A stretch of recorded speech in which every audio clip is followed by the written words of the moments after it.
And that's the thing Coach has been so adamant about throughout the course of these last 2 games is we can play a lot better and be more composed with the ball, taking care of it and not giving them, opportunities to, again, use those turnovers against us. And they had 26 points off those turnovers. So thank God our defense was good in the half court, because that's not a number that you can probably win with on the road. Standing here on the left. Hi, Steph. I'm Alejandro Rusal from Argentina. I want to ask you, we just gave to you the Messi's national team shirt. You are very close because they are in San Jose, but today he was training. He cannot come to see you. Tomorrow is his match, and you are traveling to Cleveland. So, unfortunately, you cannot see each other. You can give to him a message. What do you want to say to him in this Copa America is starting? And if you would like to see him on the field maybe in another time. Yeah, obviously schedules didn't work out, but he's got business to take care of. So good luck to him. I know he's going to be ready. I'm sure we'll be watching in Cleveland.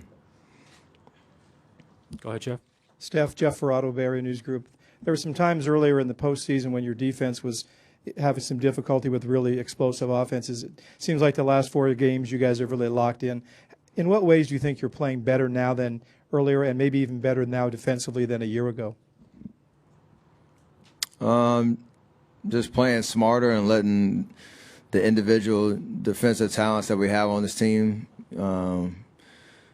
letting them shine, because when we don't have breakdowns, it's, we can use our length, we can use our quickness, our speed, our IQ on the defensive end.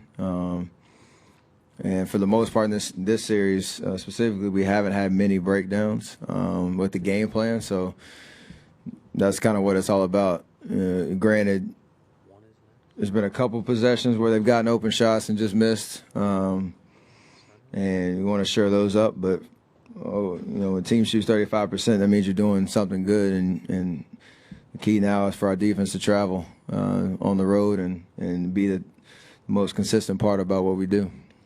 We go last 3 over here on the right, one in the center, and then in the back. Steph right here. Tariq Mujahidi, Afghanistan basketball. Are you surprised at how successful your defense has been versus Kyrie and LeBron as opposed to Russell and KD, and talk about the differences there? And second question, a little lighthearted. What nickname do you prefer? There's several nicknames out there. Threesis, Babyface Assassin, the Human Torch. Which one do you prefer, or which one have you heard that is a good one that we haven't heard yet? I mean, Kyrie and LeBron are 2 different players than Russ and KD, but they're all have obviously amazing strengths, which have put them in the category they are. So there's no real comparison. It's just what their strengths are and what our game plan is to attack them, and we've done a good job of just staying consistent with it. That game plan this series. I mean, that's all you can ask for. Just try to make them take contested shots, tough shots, make them work to get open, and you live with the results. If they go off and make tough shots all game, then you tip your hat to them. But you don't want to have breakdowns where you give them easy looks, and we've done a good job of that so far. I don't really have a favorite one, but Babyface Assassin was the first one I ever got when I was in college. And that was like the first one that became popular, so it has a special place in my heart, even though I got a bit more facial hair now. 4th row in the center. Bowen from Low Sports China. Hello, Steph. Game 1, Sean came off the bench and played very well. And tonight, Draymond came out big one more time. Seemed like you won the game without too much of your input. I want to know, as the regular MVP, are you kind of feeling pressured and afraid of that these guys may steal your Finals MVP? I don't know how to answer that one. You can fall in love with numbers and averages, comparing it, averages to what people might expect or not. I'm right now we're up 2-0, and everybody's doing what we need to do to make that happen. So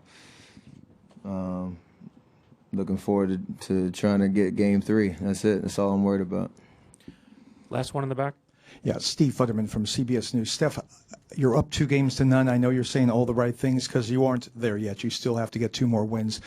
At the same time, how confident is this team having won these 2 games by fairly decisive margins and very impressive style? I mean, we're feeling confident, but like I said, we're not getting ahead of ourselves. There's no point in celebrating or jumping up and down saying, look at us. We're 2 games, away from winning a championship. We still have to go out and get the job done. So it's a trap to think that we've figured things out and that we have the perfect formula to beat Cleveland and they have no chance in this series. Like that's not how we're supposed to think. I mean, that's probably going to be the chatter of the next 48 hours, but we have to stay, in our own little bubble and worry about what we're doing and how we're going to go out and win Game 3. That's all we can really worry about. So we've been on the other side where people may have thought we didn't have a chance to come back in the series, and now we have a good handle on it. So we know how quickly it can go away if you don't come out and play the way you're supposed to and keep the focus and the edge that we've played with these first 2 games. So Game 3 will be fun. Thanks, Steph.